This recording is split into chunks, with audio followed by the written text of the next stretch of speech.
双语音标领航，注音阅读启蒙，叶兴阳有声读物。Hero Tales from American History by Henry Cabot Lodge and Theodore Roosevelt.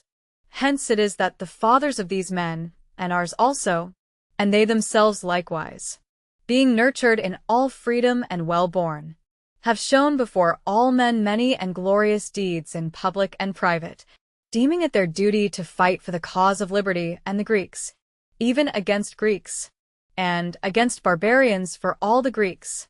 Plato, Menexenus. T.E.Y.R. To you we owe the suggestion of writing this book.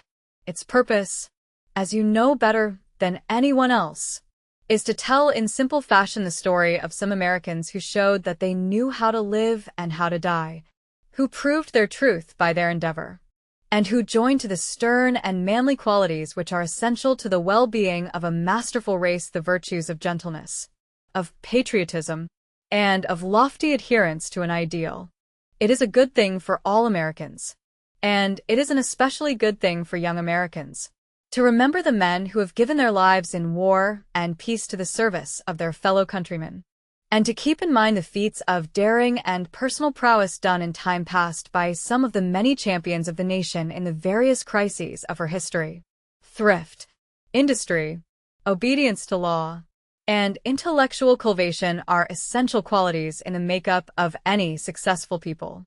But no people can be really great unless they possess also the heroic virtues which are as needful in time of peace as in time of war, and as important in civil as in military life. As a civilized people we desire peace. But the only peace worth having is obtained by instant readiness to fight when wrong, not by unwillingness or inability to fight at all. Intelligent foresight in preparation and known capacity to stand well in battle are the surest safeguards against war. America will cease to be a great nation whenever her young men cease to possess energy, daring, and endurance, as well as the wish and the power to fight the nation's foes. No citizen of a free state should wrong any man, but it is not enough merely to refrain from infringing on the rights of others. He must also be able and willing to stand up for his own rights and those of his country against all comers, and he must be ready at any time to do his full share in resisting either malice domestic or foreign levy. Henry Cabot Lodge. Theodore Roosevelt. Washington, April 19, 1895. Contents: George Washington H.C. Lodge. Daniel Boone and the Founding of Kentucky Theodore Roosevelt. George Rogers Clark and the Conquest of the Northwest Theodore Roosevelt. The Battle of Trenton H.C. Lodge. Bennington H.C. Lodge. Kings Mountain Theodore Roosevelt. The Storming of Stony Point Theodore Roosevelt. Gouverneur Morris H.C. Lodge. The Burning of the Philadelphia, H.C. Lodge. The Cruise of the Wasp, Theodore Roosevelt. The General Armstrong, Privateer Theodore Roosevelt. The Battle of New Orleans Theodore Roosevelt. John Quincy Adams and the Right of Petition H.C. Lodge. Francis Parkman H.C. Lodge. Remember the Alamo, Theodore Roosevelt. Hampton Roads Theodore Roosevelt. The Flag Bearer Theodore Roosevelt. The Death of Stonewall J.C.K. Theodore Roosevelt. The Charge at Gettysburg Theodore Roosevelt. General Grant and the Vicksburg Campaign H.C. Lodge. Robert Gould SHAWHC Lodge. Charles Russell Lowell H.C. Lodge. Sheridan at Cedar Creek H.C. Lodge. Lieutenant Cushing and the Ram Albemarle Theodore Roosevelt. Farragut at Mobile Bay Theodore Roosevelt. Abraham Lincoln H.C. Lodge. Whore. I saw him once. He was a goodly king. Ham. He was a man. Take him for all, in all, I shall not look upon his like again. Hamlet. Hero Tales from American History. Washington. The brilliant historian of the English people has written of Washington that no nobler figure ever stood in the forefront of a nation's life. In any book which undertakes to tell, no matter how slightly, the story of some of the heroic deeds of American history, that noble figure must always stand in the forefront. But to sketch the life of Washington even in the barest outline is to write the history of the events which made the United States independent and gave birth to the American nation. Even to give a list of what he did, to name his battles and recount his acts as president, would be beyond the limit and the scope of this book. Yet it is always possible to recall the man and to consider what he was and what he meant for us and for mankind.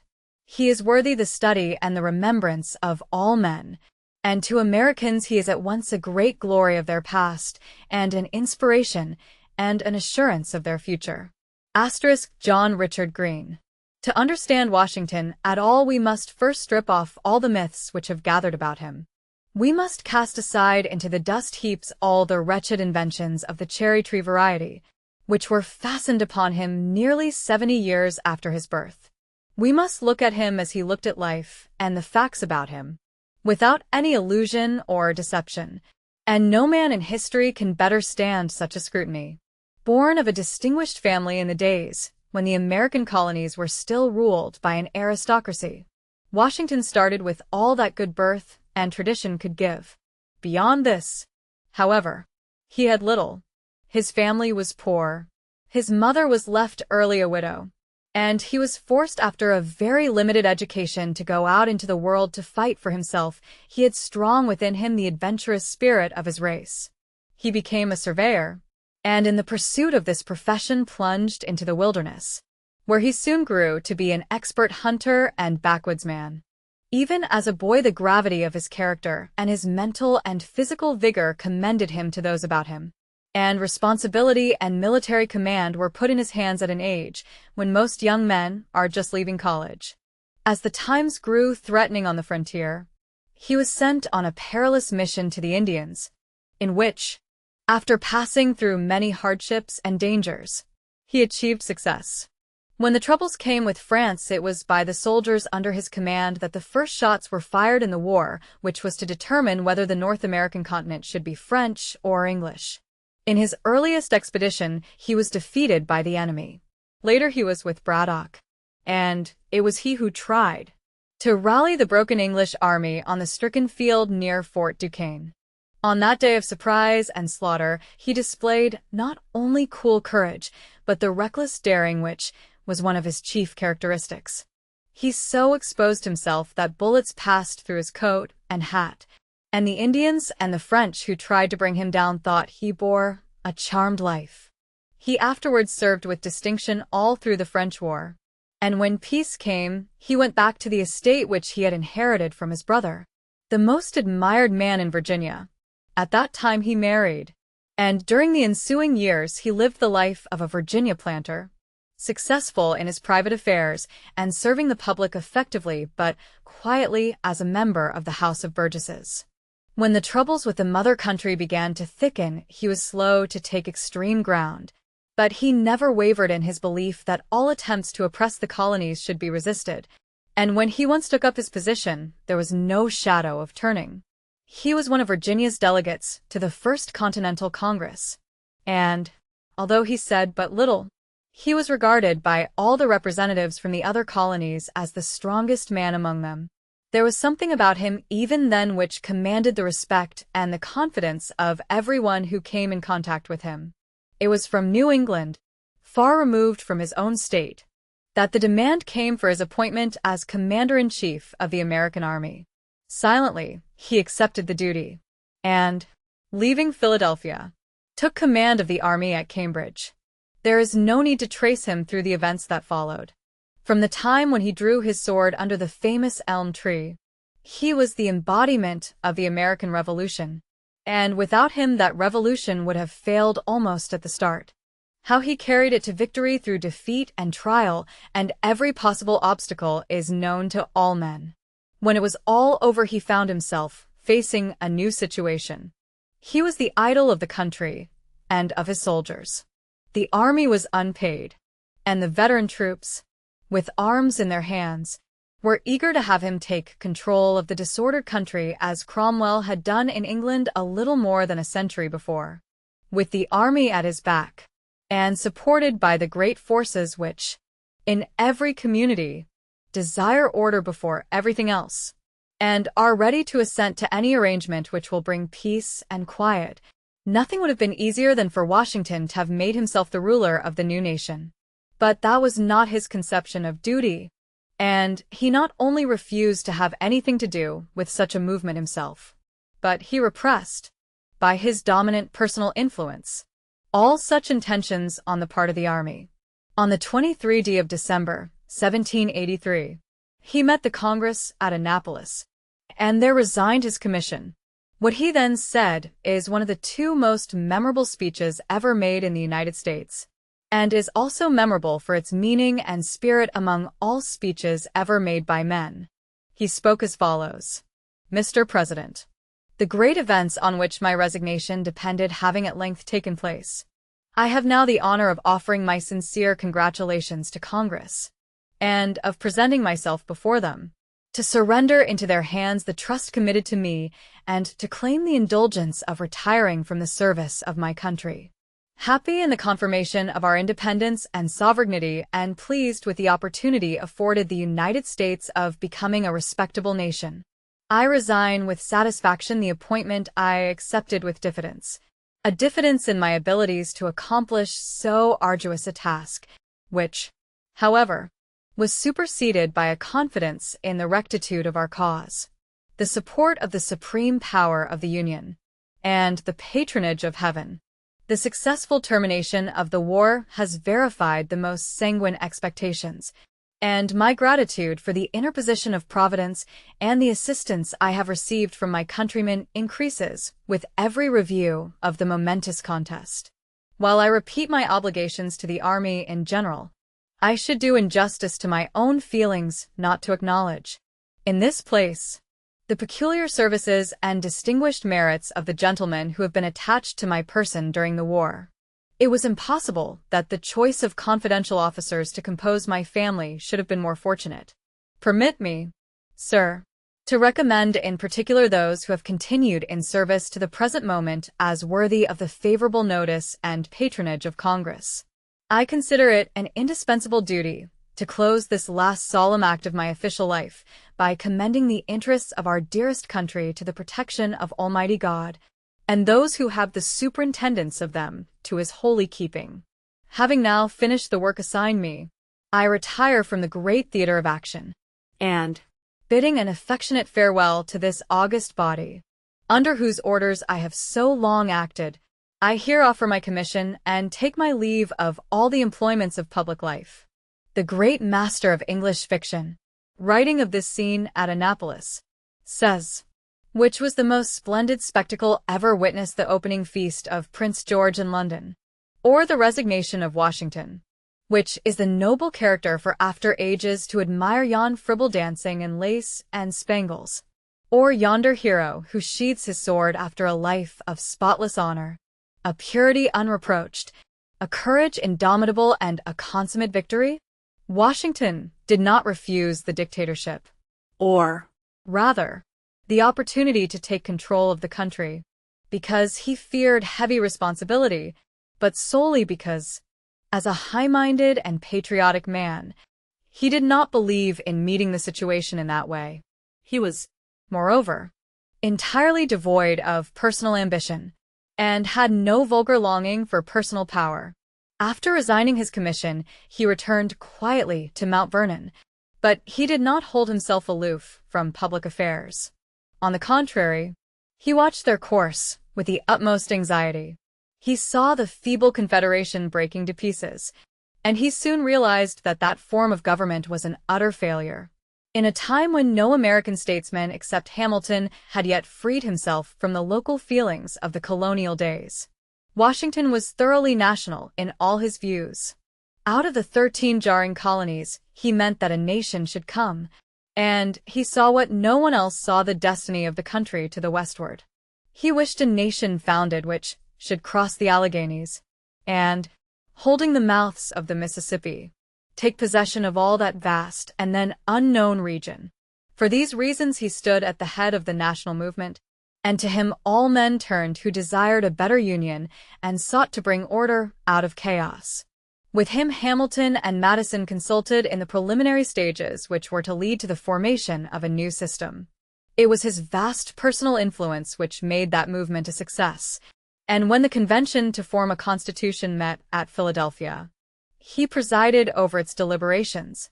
And it was his commanding will which, more than anything else, brought a constitution through difficulties and conflicting interests, which more than once made any result seem well-nigh hopeless.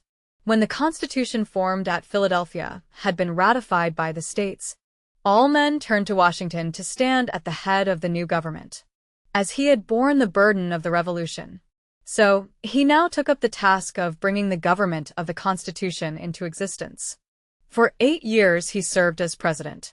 He came into office with a paper constitution, the air of a bankrupt, broken-down confederation. He left the United States, when he went out of office, an effective and vigorous government. When he was inaugurated, we had nothing but the clauses of the Constitution as agreed to by the convention. When he laid down the presidency, we had an organized government, an established revenue, a funded debt, a high credit, an efficient system of banking, a strong judiciary, and an army. We had a vigorous and well-defined foreign policy. We had recovered the western posts, which, in the hands of the British, had fettered our march to the west. And we had proved our power to maintain order at home, to repress insurrection, to collect the national taxes, and to enforce the laws made by Congress. Thus Washington had shown that rare combination of the leader who could first destroy by revolution, and who, having led his country through a great civil war, was then able to build up a new and lasting fabric upon the ruins of a system which had been overthrown. At the close of his official service he returned again to Mount Vernon, and, after a few years of quiet retirement, died just as the century in which he had played so great a part was closing. Washington stands among the greatest men of human history, and those in the same rank with him are very few, whether measured by what he did, or what he was, or by the effect of his work upon the history of mankind.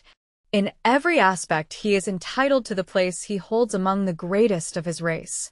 Few men in all time have such a record of achievement. Still fewer can show at the end of a career so crowded with high deeds and memorable victories a life so free from spot, a character so unselfish and so pure, a fame so void of doubtful points demanding either defense or explanation. Eulogy of such a life is needless. But it is always important to recall and to freshly remember just what manner of man he was. In the first place, he was physically a striking figure. He was very tall, powerfully made, with a strong, handsome face. He was remarkably muscular and powerful. As a boy he was a leader in all outdoor sports. No one could fling the bar further than he, and no one could ride more difficult horses. As a young man, he became a woodsman and hunter. Day after day, he could tramp through the wilderness with his gun and his surveyor's chain, and then sleep at night beneath the stars. He feared no exposure or fatigue, and outdid the hardiest backwoodsman in following a winter trail and swimming icy streams. This habit of vigorous bodily exercise he carried through life. Whenever he was at Mount Vernon, he gave a large part of his time to fox hunting, riding after his hounds through the most difficult country. His physical power and endurance counted for much in his success when he commanded his army, and when the heavy anxieties of general and president weighed upon his mind and heart. He was an educated, but not a learned man. He read well and remembered what he read, but his life was, from the beginning, a life of action, and the world of men was his school. He was not a military genius like Hannibal, or Caesar, or Napoleon, of which the world has had only 3 or 4 examples. But he was a great soldier of the type which the English race has produced, like Marlborough and Cromwell, Wellington, Grant, and Lee. He was patient under defeat, capable of large combinations, a stubborn and often reckless fighter, a winner of battles, but much more, a conclusive winner in a long war of varying fortunes. He was, in addition, what very few great soldiers or commanders have ever been, a great constitutional statesman, able to lead a people along the paths of free government without undertaking himself to play the part of the strong man, the usurper, or the savior of society. He was a very silent man. Of no man of equal importance in the world's history have we so few sayings of a personal kind. He was ready enough to talk or to write about the public duties which he had in hand, but he hardly ever talked of himself. Yet there can be no greater error than to suppose Washington cold and unfeeling, because of his silence and reserve. He was by nature a man of strong desires and stormy passions. Now and again he would break out, even as late as the presidency, into a gust of anger that would sweep everything before it. He was always reckless of personal danger, and had a fierce fighting spirit which nothing could check when it was once unchained. But as a rule these fiery impulses and strong passions were under the absolute control of an iron will, and they never clouded his judgment or warped his keen sense of justice. But if he was not of a cold nature, still less was he hard or unfeeling. His pity always went out to the poor, the oppressed, or the unhappy, and he was all that was kind and gentle to those immediately about him. We have to look carefully into his life to learn all these things, for the world saw only a silent, reserved man, of courteous and serious manner, who seemed to stand alone and apart, and who impressed everyone who came near him with a sense of awe and reverence. One quality he had which was, perhaps, more characteristic of the man and his greatness than any other. This was his perfect veracity of mind. He was, of course, the soul of truth and honor. But he was even more than that. He never deceived himself. He always looked facts squarely in the face and dealt with them as such, dreaming no dreams, cherishing no delusions, asking no impossibilities, just to others as to himself, and thus winning alike in war and in peace. He gave dignity as well as victory to his country and his cause. He was, in truth, a character for after ages to admire. Daniel Boone and the founding of Kentucky. Boone lived hunting up to 90, and, what's still stranger, left behind a name for which men vainly decimate the throng, not only famous, but of that good fame, without which glories but a tavern song, simple, serene, the antipodes of shame, which hate nor envy e'er could tinge with wrong. 'Tis true, he shrank from men, even of his nation. When they built up unto his darling trees, he moved some 100 miles off, for a station where there were fewer houses and more ease, ******. But where he met the individual man, he showed himself as kind as mortal can. *****. The freeborn forest found and kept them free, and fresh as is a torrent or a tree, and tall, and strong, and swift of foot were they, beyond the dwarfing city's pale abortions, because their thoughts had never been the prey of care or gain. The green woods were their portions. *****. Simple they were, not savage, and their rifles, though very true, were yet not used for trifles. *****.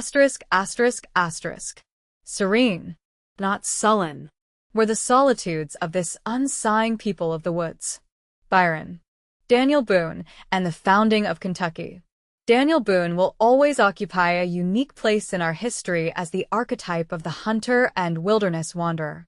He was a true pioneer, and stood at the head of that class of Indian fighters, game hunters, forest fellers, and backwoods farmers who, generation after generation, pushed westward the border of civilization from the Alleghenies to the Pacific.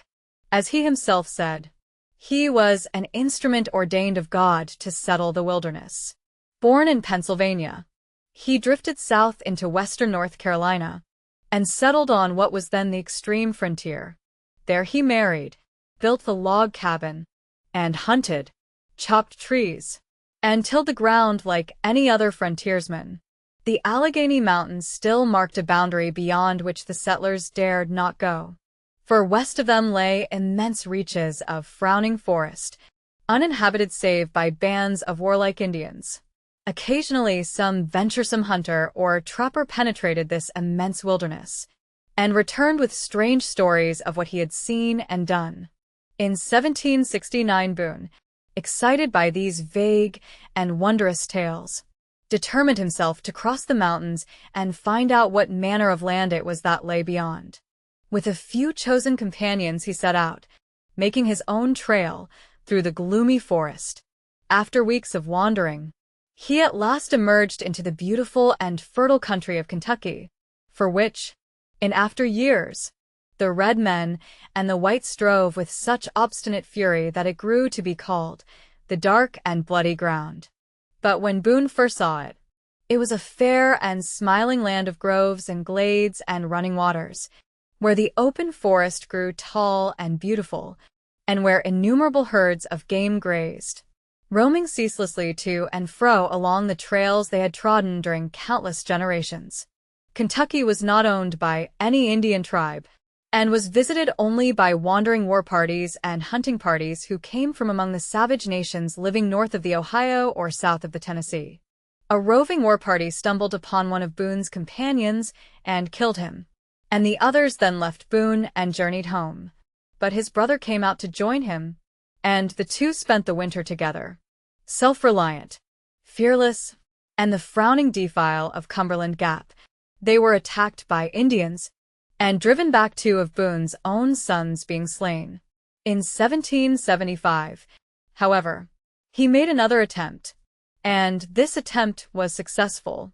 The Indians attacked the newcomers, but by this time the parties of would-be settlers were sufficiently numerous to hold their own. They beat back the Indians and built rough little hamlets, surrounded by log stockades, at Boonesboro and Harrodsburg, and the permanent settlement of Kentucky had begun. The next few years were passed by Boone amid unending Indian conflicts. He was a leader among the settlers, both in peace and in war. At one time he represented them in the House of Burgesses of Virginia. At another time he was a member of the first little Kentucky Parliament itself, and he became a colonel of the frontier militia. He tilled the land, and he chopped the trees himself. He helped to build the cabins and stockades with his own hands, wielding the long-handled,